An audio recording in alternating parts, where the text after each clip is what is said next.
Today, something to think about for the new year.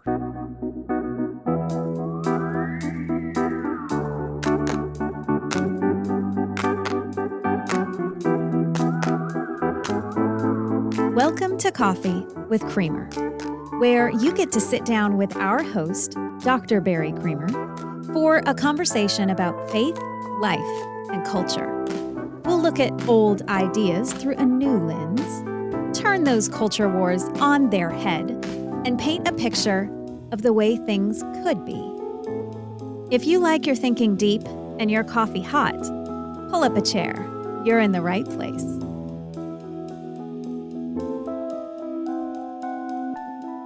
Of course, I know it's not New Year's Day, but this is not about a New Year's resolution. There is a year stretched out in front of us, and we have to decide what we're going to do with it. And I find, as I did, a week or two ago, as you're listening to this, when I was riding around the lake at the end of December in 2024, that old year behind us, that I find it as important to end a year well as to begin another year well.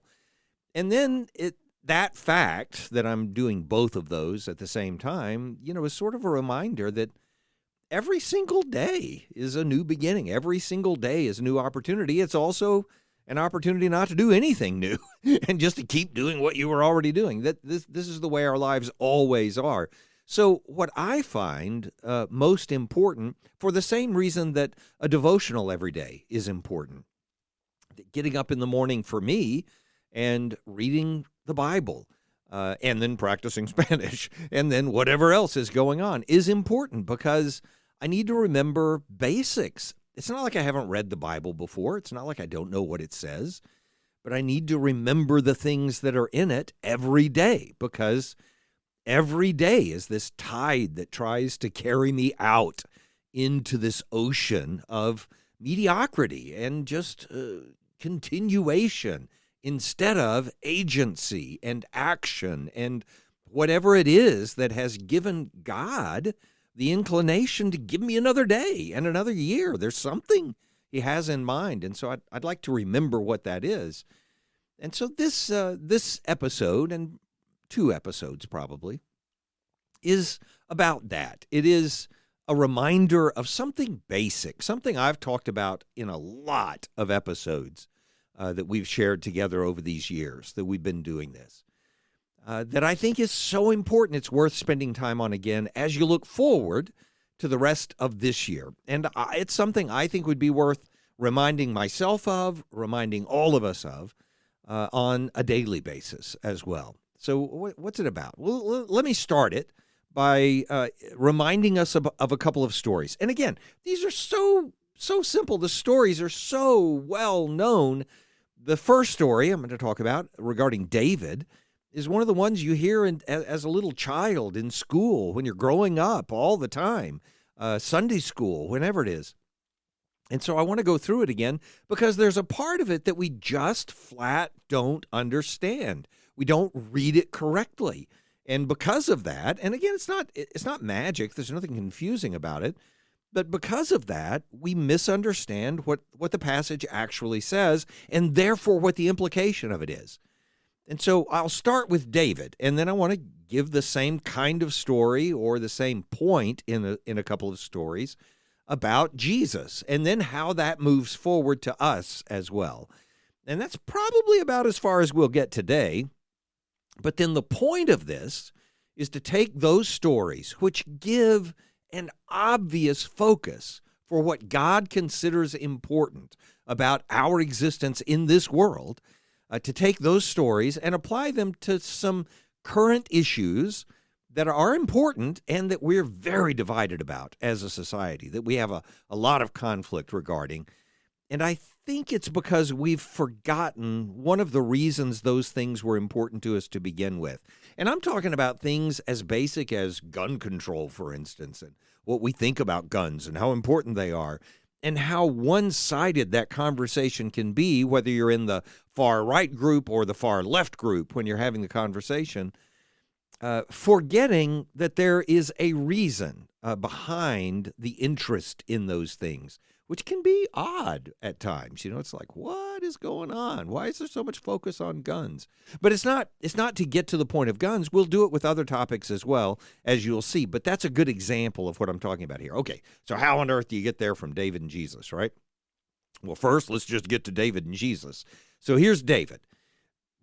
I mean, this is right at the beginning when he's first introduced as a character in the stories. And I mean, we already kind of know who he is because of his service to Saul.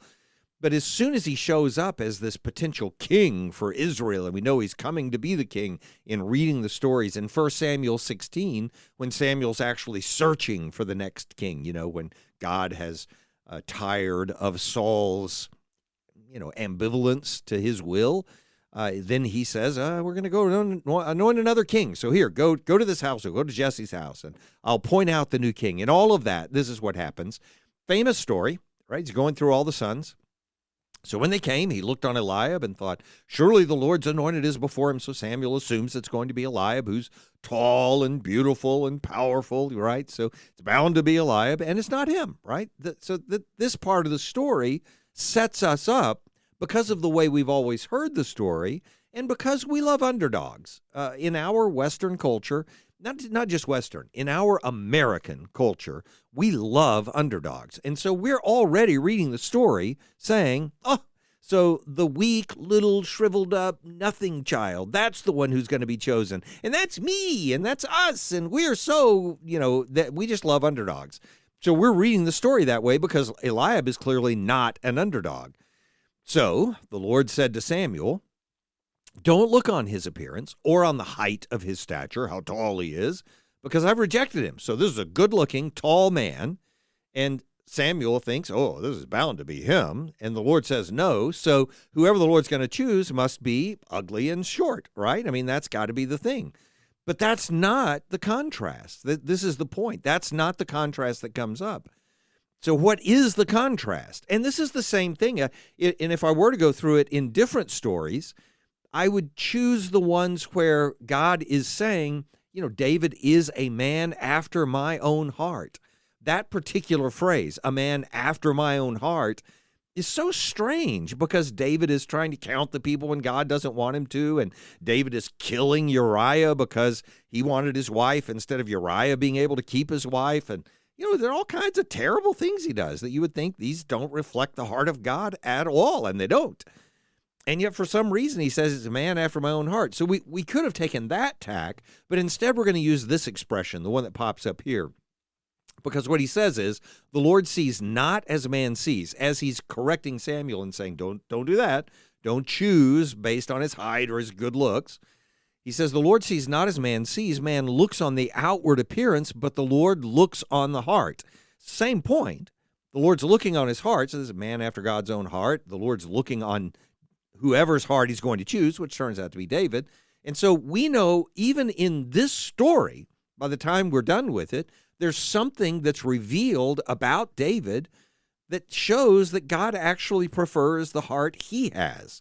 There's something about that makes him say, that's what I'm looking for. Now, it doesn't mean that David merits salvation or being chosen. That's not the point.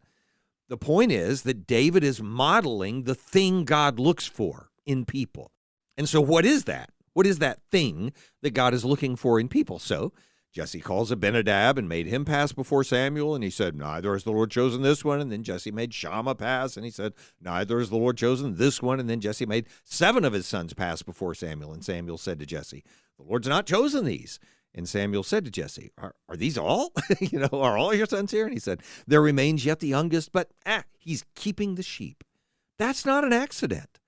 This is not a minor thing. David is out keeping the sheep. Oh, well, he's the youngest, so he's the little squirt that's not important at all, and he's out keeping the sheep. No, he's not a little squirt. He's not worthless. He's not weak. He's not ugly. He's none of those things. When Samuel says this, when Samuel asks, is there anyone else? And the response is, well, the only one that I haven't put in front of you, the ones that we expected you to choose, because, look at these fine, strapping specimens of a man. Look at all the power they have. They're not chosen. The one that's chosen is the one who's keeping sheep. This is a metaphor that's used through the rest of Israel's history and in the history that led down to this point.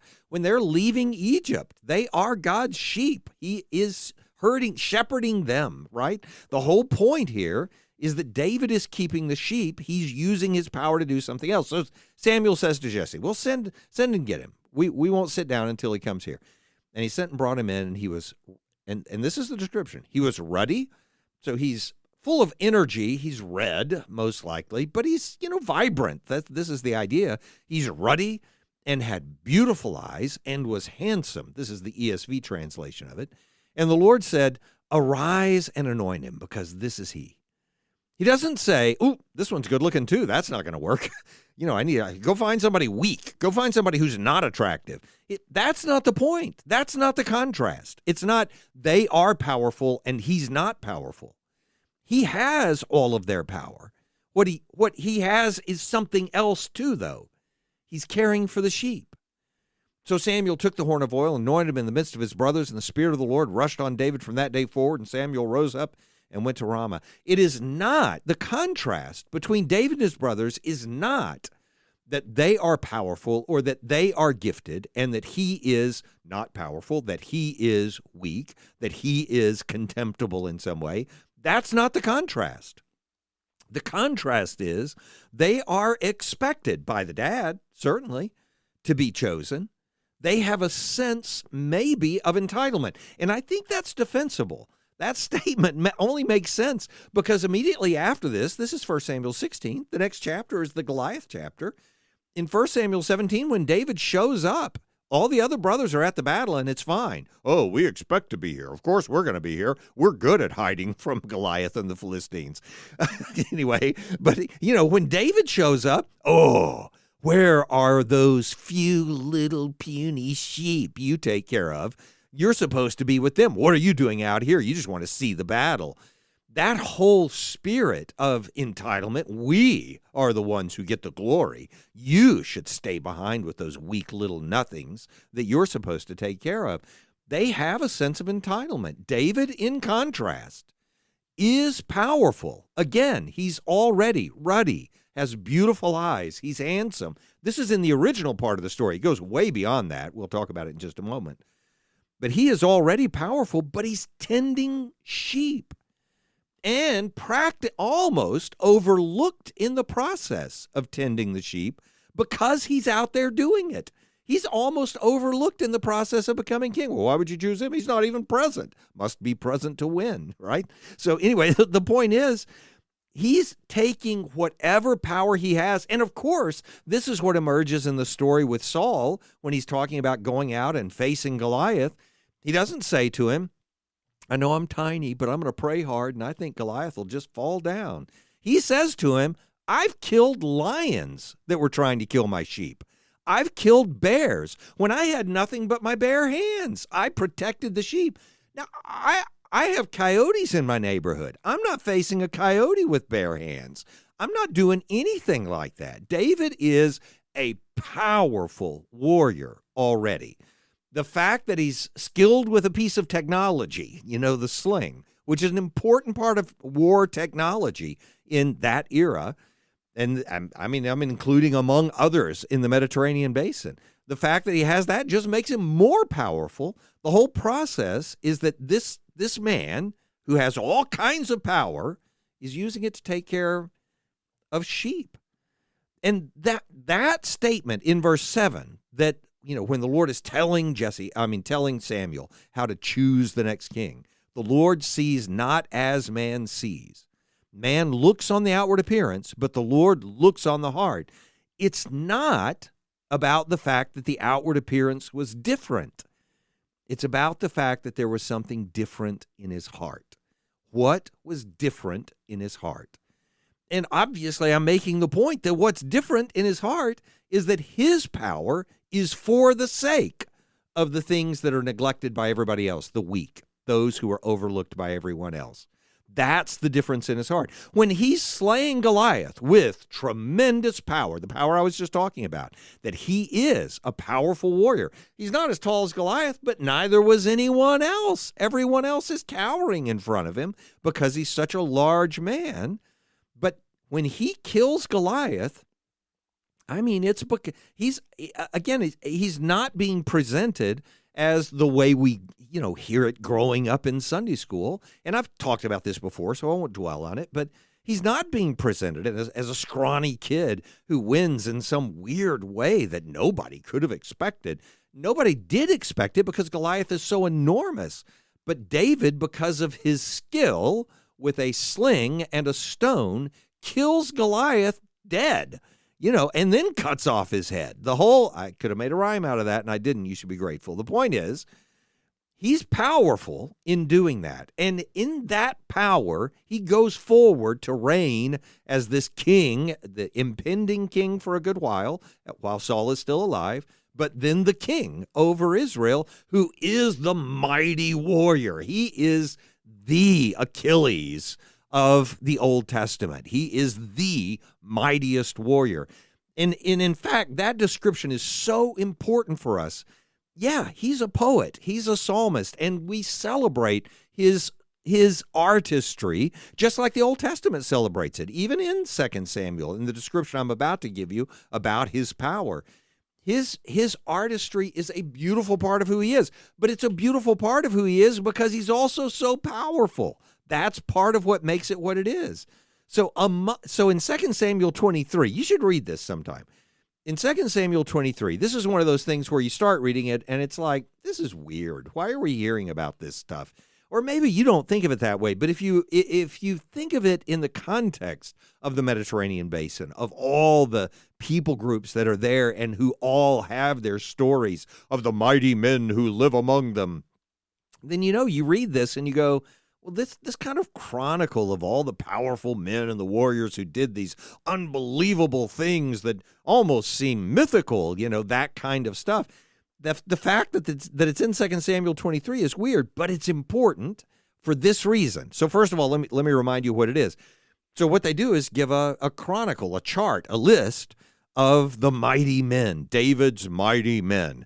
And so there are 30 or 37 or 38, depending on how you're looking at it, I suppose. I don't know. But the point is, they're all described in layers of how mighty they are. So Josheb-Bas-Hebeth, this is a great name, isn't it? You'd love to have a name like that. Josheb-Bas-Hebeth kills, at the beginning of this list in 2 Samuel 23, kills 800 men at one time. And I don't even know how to process that. I mean, it's 800. Well, it's not 10,000. I mean, the number is just absurd to have a fight where one guy is killing 800 people is mythical, right? It just can't happen. And yet it did. Here's this guy who killed 800 people. So they put him down and they say, this is how mighty the men are who serve David.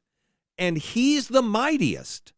So here are the three. Josheb-Bas-Hebeth, who kills 800 people at one time. Another guy, Eleazar, who, by the way, is identified because on the day that most likely David killed Goliath, you remember right after that, all the people of Israel rushed down and they joined in the battle. Well, Eleazar is key in that. He either gets them motivated and started chasing with David to pursue the Philistines, or he's the most prominent among those who are felling the Philistines while they're fleeing, which is a pretty common occurrence in ancient battles. The people are trying to run away, and that's when they're being cut down. But the point is, Eleazar gains his fame in that moment.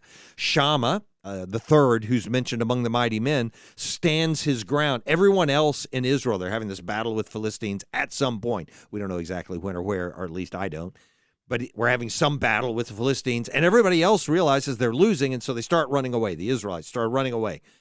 And Shammah holds his ground. And because he holds his ground and starts winning in the fight that he's having with the Philistines who are coming by, everyone in Israel turns around and realizes they can win the battle. And so he leads this great victory over the Philistines. The three are named, And then these are the three who, you'll remember this part about the story with them.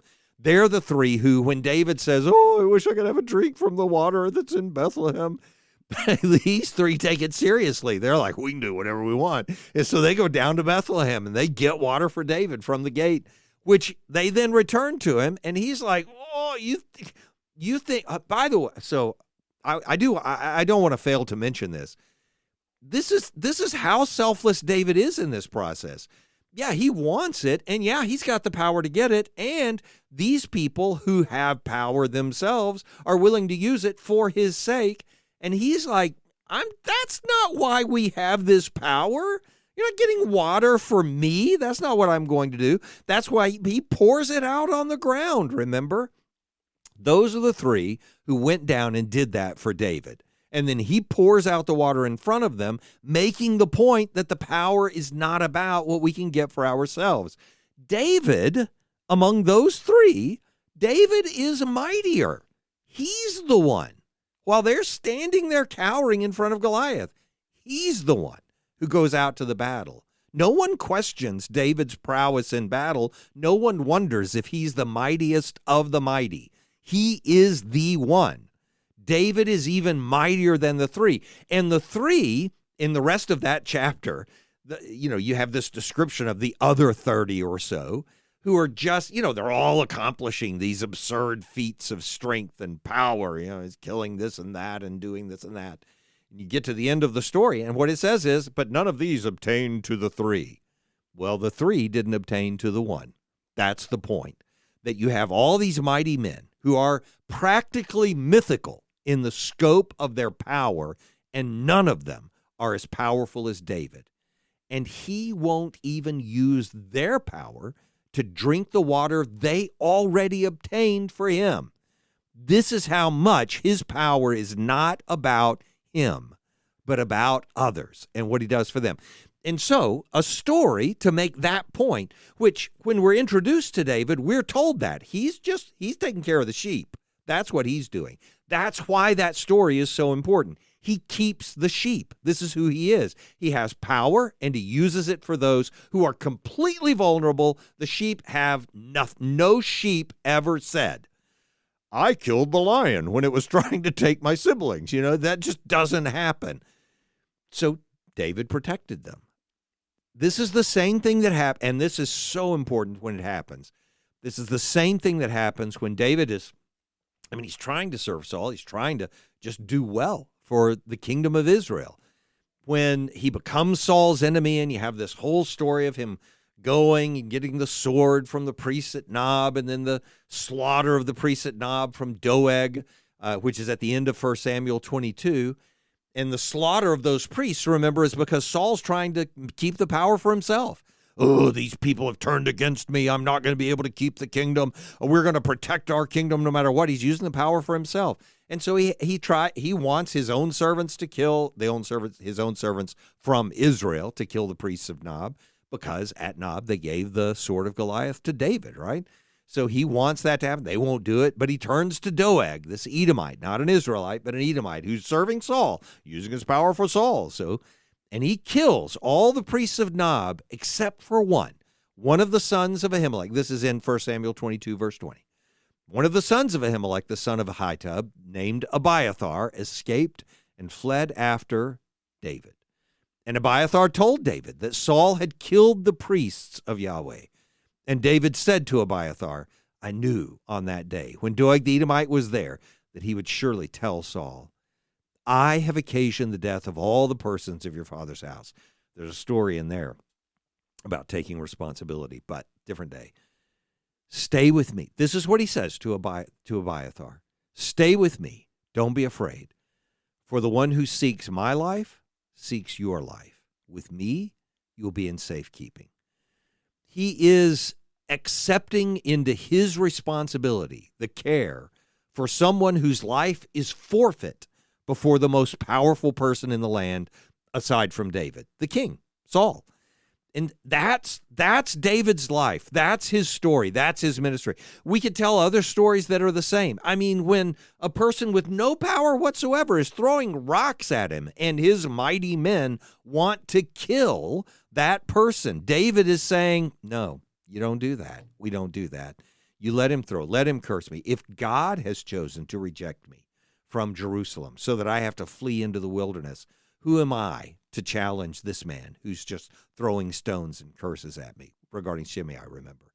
So in all of those stories, we're told time and time and time again by these stories that David is a person who's using his power for other people. Okay, that's simple enough. You get the idea with David. That's what he does. That's his heart, being after God's own heart. How is that a heart after God's own heart? What does David do with Israel?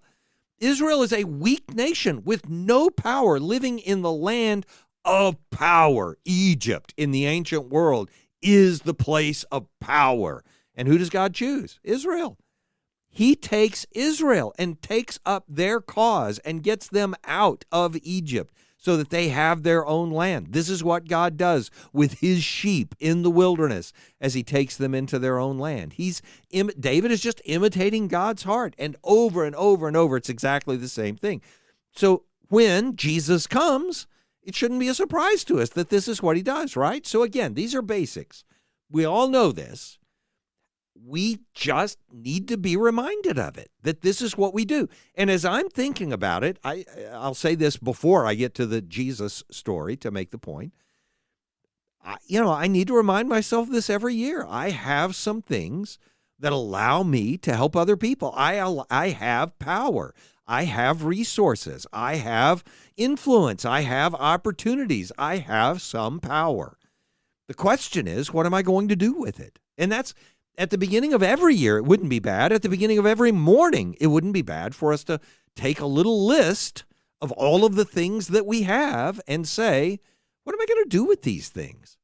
I have life for today. What am I going to do with my life today? Oh, it's just going to coast through? Do you think God gave you life today so that you could just obliviously stumble through the day and see what happened? That doesn't make sense to me. A God who does things intentionally, creates things with an intention, with a purpose, I think we should expect him to expect us to live up to that purpose, to figure out the intention. And then that doesn't mean we start blindly with a bunch of blank squares and just put whatever letters we want in there. We read the clues and we say, I wonder what 2 across is. Well, help those who can't help themselves. What do you know? He tells us what we're supposed to do. And so I think it's probably worth a reminder every day, every week, every month, certainly every year, to say, what am I going to do with the opportunity I have? What am I going to do with the minutes that I have, with the resources that I have, with the dollars that I have, with the time that I have, with the thoughts that I have? What are they going to serve? So David does that. Jesus does that, obviously. He does it perfectly. This is the point. So I think maybe the best, most prominently known example of it in Jesus' own practice, like when he actually does this. And there are a bunch of examples of this, but I'll choose this one. In Luke 18, and this one is just so obvious. Right after Jesus receives the little children, which would have been a good example. I could have just chosen that one, right? So, the parents are bringing their children to Jesus and asking him to pray for them, bless them, to be good to them. The disciples all are pushing them away. Oh, send them away. These little, and Jesus insists, no, bring the little children to me. Don't resist these. Don't reject these. Everyone needs to come to me in this way, right? That's what he says. So after receiving the little children, after the rich young ruler, he goes away sad because he's got a lot of resources and he's not willing to give it all away. And then after foretelling his crucifixion, so those are the events that immediately lead up to him approaching Jericho and a blind man sitting by the roadside begging. This is all in Luke 18's telling of it, right? And the crowd, is making so much noise because Jesus is coming and he's being celebrated at this moment. And he's he's a celebrity at this point. He's a rabbi who's making a difference, right? And so the blind man is like, hey, what's going on? Well, Jesus of Nazareth is passing by. And so he starts begging Jesus to do something for him. Jesus, Son of David, have mercy on me. That's all he wants. And those who are in front rebuked him, telling him to be quiet. But he cries out the more, Son of David, please have mercy on me. And Jesus stops. He doesn't say, be quiet, or, here's the rest of the crowd. They're the ones with the power. He stops and commands that man, the blind one, that nobody else cares about. They're trying to shush him. While everybody else is making this racket, they're trying to shush him. They command him to be brought to him. He commands them to bring him, that blind man, to him. And when he came near, he asked him, what do you want? What do you want me to do for you? What do you want me to do for you? What can I do for you? That just the Lord wanting to say to people, how can I serve you today? What a question. And he said, Lord, just let me recover my sight. And Jesus said, okay, recover your sight. Your faith has made you well. And immediately he recovered his sight and followed him, glorifying God, and all the people, when they saw it, gave praise to God. Perfect example of Jesus using his power for the person who has no power. This is the rejected person in the crowd. And he does that over and over and over, with a widow whose son has died. She has no one else to look to. Over and over and over, Jesus is choosing the one who is weak and giving to them the reward of his power. This is the point of what he does. Now, what he does after that is important too, because if he, just saying Jesus does it is one thing. Saying that's what he expects us to learn from him is a different thing. But it is what he expects us to learn from him. He's teaching his disciples that from the beginning. I think it's easily illustrated. This is not the one I'll give, but it's easily illustrated. The fact that Jesus is teaching this to his disciples, that he expects them to learn this as well, that this is what they're supposed to do, is obvious in the story about the Syrophoenician woman. She's called the Syrophoenician in Mark 7. She's called the Canaanite in Matthew 15. Either way, she's being called a derogatory name. The Syrophoenicians have already been defeated. They are the weak presence in the Mediterranean basin now. It's the Romans who have power. So the Syrophoenicians are a different kind of people. Canaanite, the name that's used for her in Matthew 15, there are no Canaanites. The Canaanites have been wiped out. They are the losers in, if we were to say it morally harshly, the genocide of the Old Testament. They're dead. They're gone. So when someone's referred to as a Canaanite, you're saying this Gentile outsider among the Israelites. It would have been a derogatory term. There's no way it wouldn't have been a derogatory term in the context of Jesus' crowd. When this woman comes to ask Jesus for help, I said I wasn't going to tell this story, and I'm getting caught up in it. Anyway, the point is, her daughter is demon-possessed. She's asking for help. This is the one where the disciples say, oh, send her away. She's bothering us, this Canaanite, this Syrophoenician. She's a nobody. And Jesus leads them through the steps of understanding who he has come to serve. And he serves her. He meets her need. Perfect example of this. His rebuke of the disciples, which is not told in Mark 7. You can just tell the story about the casting out of the demon and make it a point that he's serving the weak. But that's not enough in Matthew 15. In Matthew 15, he wants us to know he's teaching the disciples that they're supposed to be serving a woman like this, just like he's teaching the disciples that they're supposed to be receiving the little children, the ones who are weak. He wants us to learn. He wants his disciples to learn how they're supposed to use the power that they have, what they're supposed to do with the resources that they have. But the story that makes this point, and this story makes another point as well. I'm not going to get off on it right now. I would like to venture off onto that part of the path because it's my favorite part about the strangers, the outsiders, and hospitality, and all the things that go with that. But this story, the Good Samaritan story, is also so much about what we're supposed to do with the power that we have. The Good Samaritan story, you know the story. The robbers fall on this man who's going down from Jerusalem to Jericho. Well, the robbers have power. They have brute force. And they're certainly not using it for the advantage of the Samaritan. They are the ones who are most obviously using whatever power they have for themselves. They assault the man and take whatever they can get for themselves. That's not what we're supposed to be like, obviously. Next case, the priest passes by. You know the story. The priest passes by. This man who's been left for dead, who was going from Jerusalem to Jericho. The priest passes by on the other side and is not willing to touch this person who's the priest? Well, he's a priest because he has religion. He has the power that religion brings. He has a position. In that position, he has prominence and recognition. Ooh, this is a priest. He's a holy man. He has influence. People listen to him. He shapes the things that go on around him. He's part of an institution. He has a backing. He's not a priest of nothing. He's a priest of the Jewish religion. He's a priest who's associated with the temple. He's associated with all of the things that go with being Jewish in the Jewish world in that time.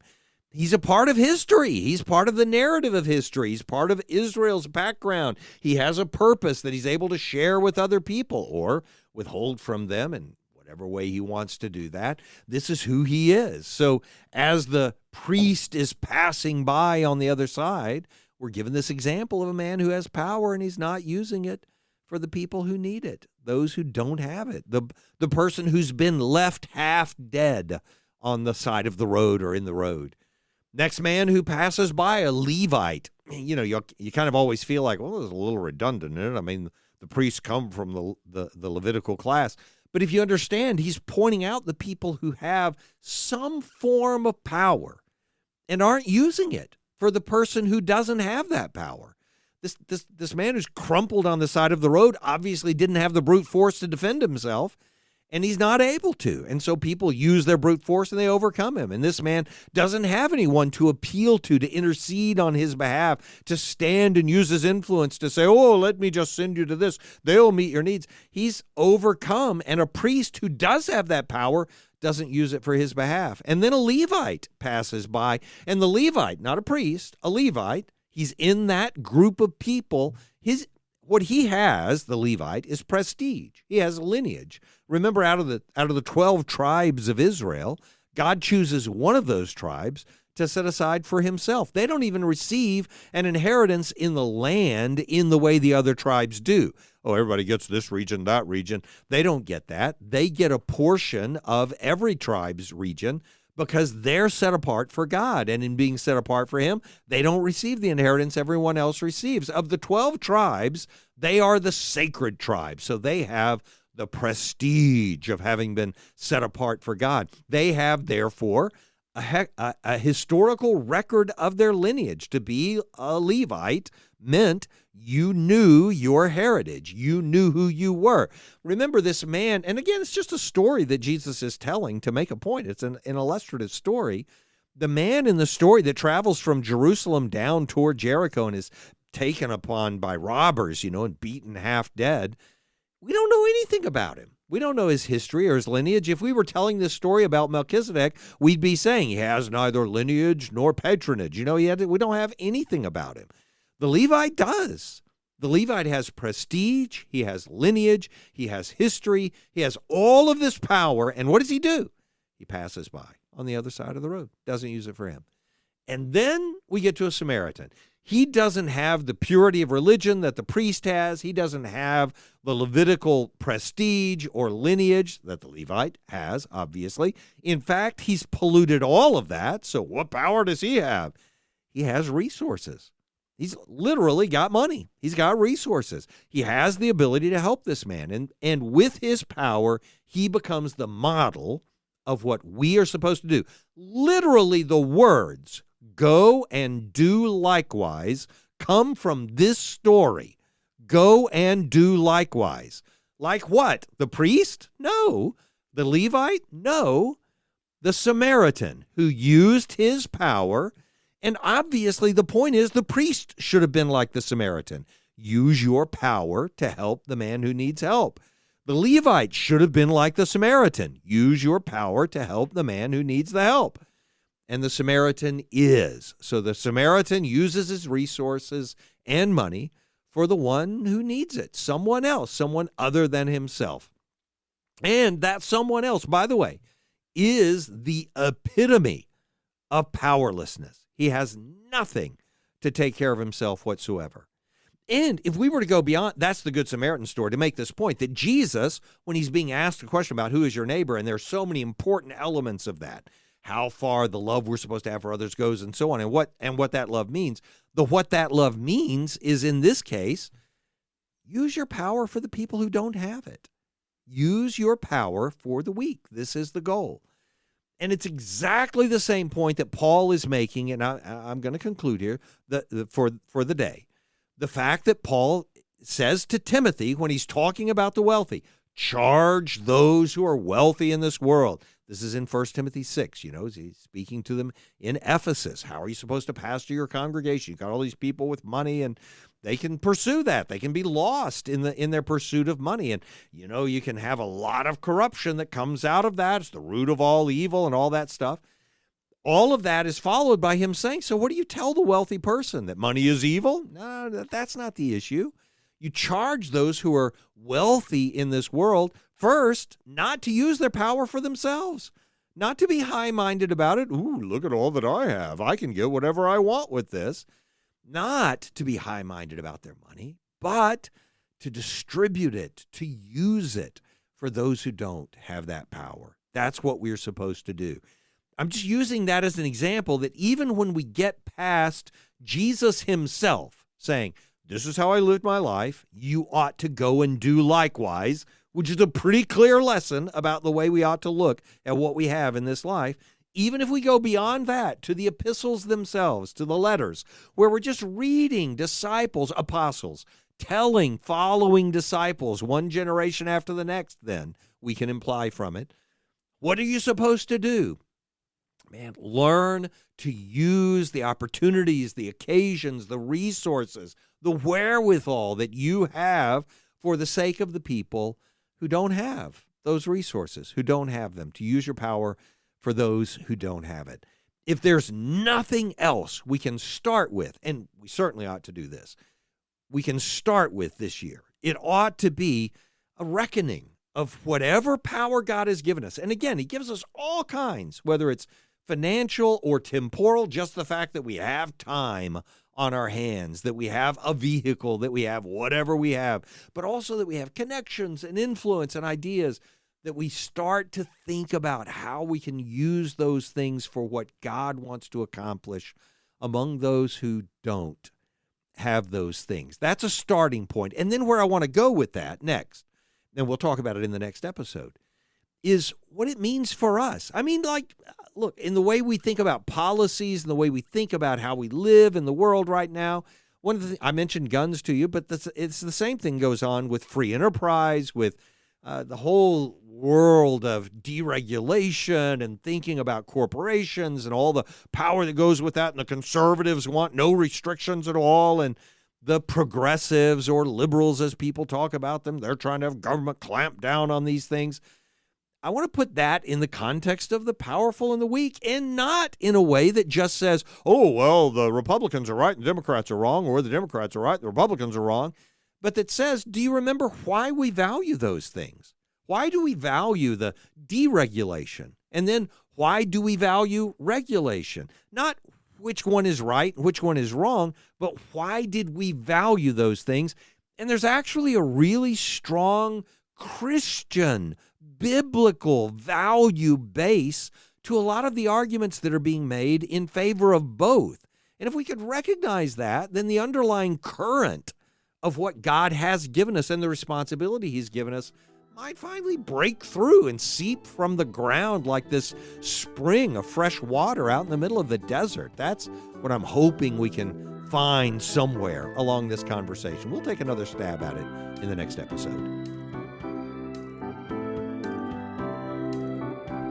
Thanks for joining us for Coffee with Creamer. Your cup of coffee may be finished, but we are not. Come back next week for a refill as we sit down to examine a new set of ideas and cultural issues. Don't miss an episode. Subscribe wherever you get your podcasts or visit our website at barrycreamer.com. Until next time, keep your mug hot and your mind sharp.